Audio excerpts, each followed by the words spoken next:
За съжаление, има увеличение на дела на тези пациенти. Причините, според мен, са от една страна медицински, достъпността на ехографското изследване на коремни органи и по-често приложението на този вид изследване.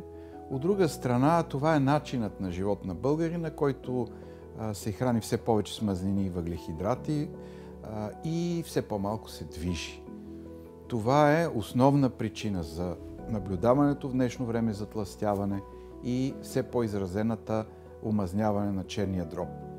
Твърдя, че и българите имаме специфичен ген, който ни прави чувствителни на тези нарушения, тъй като някъде поне 30-40% от българите, дори и такива, които нямат изразено затлъстяване, могат да имат чернодробна метаболитна болест.